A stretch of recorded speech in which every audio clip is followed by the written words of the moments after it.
makanya mahasiswa ini kan perwakilan kita, gitu kan. Betul. Tapi kan ada pandangan dari mahasiswa. Kita juga pernah jadi mahasiswa. Kita juga mungkin pernah demo juga, gitu kan.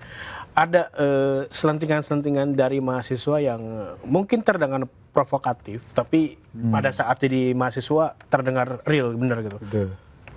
Kalau demonya adem ayem aja nggak akan didengar. Iya. Ya, makanya itu terdengar provokatif, tapi kita juga merasakan gitu.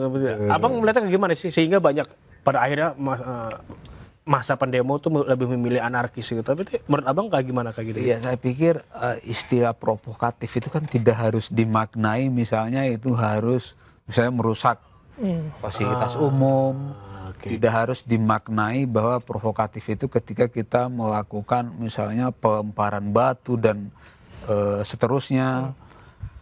Kita tidak bisa juga memaknai misalnya kalau demonstrasi yang provokatif supaya didengar oleh pemerintah itu misalnya dengan membakar dan tindakan-tindakan anarkis yang lain. Saya pikir hari ini ya banyak inovasi-inovasi untuk menyampaikan kritik kepada pemerintah sebenarnya. Mungkin zaman kita dulu ya kita pernah melakukan itu juga, tapi semakin ke sini kita menyadari yang dirugikan ketika kita membakar fasilitas umum, melempar sana sini, itu sebenarnya justru menghilangkan esensi dari tuntutan kita kepada pemerintah.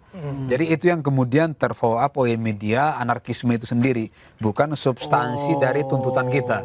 Oh iya, pada akhirnya belok ya ininya. Iya, betul. Dari yang awalnya fokus ke tuntutan, lama-lama malah jadi fokus ke anarkisme. Betul. Jadi stigma kan. Betul. Kita ngelihat pada ngumpul-ngumpul di Bundaran HI mikirnya, waduh chaos nih. Pikiran top of mind kita ya gitu loh. Jadi wah, padahal kan belum tentu gitu mahasiswanya seperti itu gitu ya bang. Karena memang ada istilah di media sosial bilangnya bahwa kita tuh belum sepenuhnya merdeka. Ini masih momentum kemerdekaan ya, masih momentum RI ke-81. Abang ngelihatnya bener nggak sih teriakan di media sosial itu? Jadi kalau ada masyarakat kita siapapun itu yang mengatakan bahwa kita belum merdeka sepenuhnya, saya sepakat. Jadi secara pribadi saya sepakat dengan pernyataan itu. Memang ada capaian-capaian, jadi setiap masa kepemimpinan presiden itu memang pasti ada capaian, ada persoalan yang tidak terselesaikan. Dan saya pikir sampai hari ini itu masih terjadi ya. Masih terjadi, tentu ya plus minus lah, ada setiap rezim kekuasaan itu ada plus minusnya. Nah sekarang tuntutan dari pendemo hari ini kalau kita lihat isunya kan macam-macam ya. Nah saya pikir itu memang persoalan-persoalan juga yang menjadi concern dari pemerintahan Presiden Prabowo sekarang ini ya. Oh iya. Jadi misalnya soal ketimpangan pemilikan lahan, kemudian banyaknya atau ketimpangan antar wilayah ya misalnya barat dan timur. Oh iya juga ya. Kemudian soal lapangan kerja, reforma agraria. Ya reforma agraria, kemudian soal Koperasi Desa Murah Putih tentu kita semua tahu masalahnya seperti apa, dan ini sekarang lagi ada pembenahan oleh Kepala BGN yang baru, Mas Sudaryono. Saya pikir bagus nggak kata Bang tuh Mas Sudaryono? Ya, soalnya nyerah ya. Iya. Kalau kita lihat ya kurang lebih kalau nggak salah udah 3 minggu lebih ya menjadi Kepala BGN. Saya pikir ada kemajuan ya, ada terobosan-terobosan. Misalnya bagaimana sekarang kalau nggak salah ada 1.300 dapur yang ditutup ya. Kemudian ada seratusan lebih juga yang dipecat ya, kepala SPPG kalau nggak salah. Dan beberapa terobosan terutama untuk transparansi ya dan akuntabilitas. Itu kalau nggak salah lagi dipersiapkan. Jadi nanti semacam website gitu, itu bisa diakses oleh semua pihak. Transparansi ya. Oleh semua pihak, termasuk para orang tua siswa ya, sehingga misalnya nanti di situ akan kelihatan tuh, termasuk bahan makanannya apa, kandungan gizinya apa aja. Itu yang dibutuhin ya. Itu sebenarnya sangat kita butuhkan. Iya, kita juga. Jadi kalau misalnya bahan makanan yang disajikan hari ini yang dikasih ke siswa misalnya A, B, C, D, setiap item itu akan kelihatan nanti kandungan gizinya apa aja. Nah saya pikir itu luar biasa ya, satu kemajuan. Kemudian termasuk ada labeling untuk omprengannya itu ya, atau tempatnya itu dan beberapa terobosan yang lain, termasuk kalau kita lihat dulu masih ingat mungkin pidato pertama atau kedua dia setelah dilantik ya jadi kepala BGN, itu beliau menyampaikan bahwa dia tidak akan ketemu dengan siapapun yang punya kepentingan itu misalnya di ruangan tertutup untuk menghindari ya fitnah atau pendapat yang liar di publik ya, misalnya ada pertemuan di ruangannya yang kemudian itu tertutup. Jadi dia mencoba menghindari itu. Jadi kalau ketemunya harus di ruangan terbuka, bisa dilihat oleh semua orang. Bikin seger lah ya intinya. Betul. Ya, bikin seger. Tapi kita balik lagi ke demo nih di lapangan.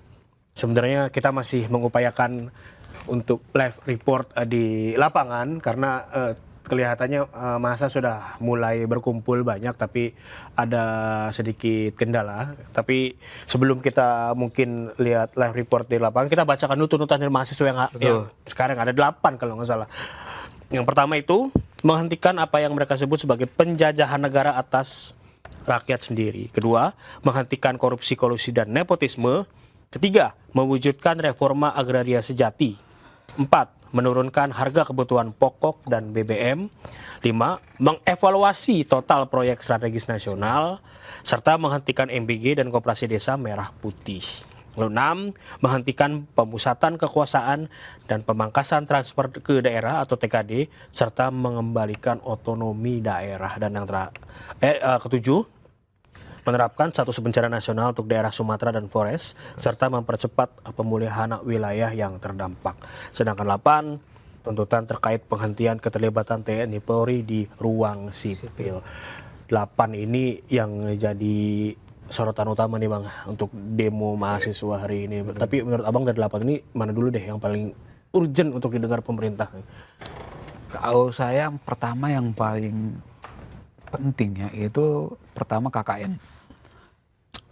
KKN. Jadi memang skor indeks persepsi korupsi kita itu menurun. Jadi skalanya kan 1 sampai 100. Karena sekarang kita itu di angka 34. 34 dari 100. Iya, dari 100. Sebelumnya 37. Jadi turun 3 poin. Kalau anak SD di remedial tuh Bang. Iya, nggak lulus. Nggak lulus ya. Nggak lulus. Jadi itu yang menjadi tantangan kita. Jadi ini data transparansi internasional ya. Nah, data ini menunjukkan bahwa ada persoalan terkait dengan tata kelola pemerintahan kita. Nah ini yang kemudian harus menjadi perhatian serius oleh pemerintah ya. Dan saya pikir dengan sekarang wacana RUU perampasan aset ini memang hanya salah satu ya, salah satu untuk kemudian menekan atau memperkecil tindak pidana korupsi. Nah, saya pikir kalau RUU perampasan aset ini bisa jadi tahun ini jadi undang-undang, dan seperti janji Komisi 3 bahwa selambat-lambatnya Desember 2026 kita tunggu sampai tagih kalau perlu. Iya, kita lihat sampai sejauh mana. Tapi yang pasti bahwa kalau RUU ini jadi undang-undang, saya pikir ini langkah progresif ya, langkah yang luar biasa untuk bisa menjadi salah satu instrumen dalam pemberantasan korupsi kita. Itu yang pertama. Yang kedua, memang kurang lebih hampir 2 tahun pemerintahan sekarang berjalan. Ini kan sebenarnya persoalan korupsi kita ini kan karena ibarat kanker itu udah stadium keberapa gitu, udah sangat kronis. Udah sangat kronis. Nah memang ini menjadi pekerjaan berat juga bagi pemerintahan Prabowo saya lihat. Meskipun sudah ada beberapa terobosan ya, kalau misalnya di sektor perkebunan kita tahu bersama Satgas penerbitan kawasan hutan itu kan salah satunya PKH ya. Penerbitan kawasan hutan itu dimaksudkan untuk kemudian itu membongkar praktik KKN di sektor perkebunan, dan itu sudah mulai terlihat hasilnya ya. Ada yang dipidana, kemudian ada pengembalian kerugian negara dan seterusnya. Nah, itu saya pikir pencapaian yang baik juga. Kemudian ada kemarin penindakan praktek under invoicing ya. Itu apa tuh Bang? Itu jadi mungkin publik harus ketahui bahwa praktek under invoicing itu sebenarnya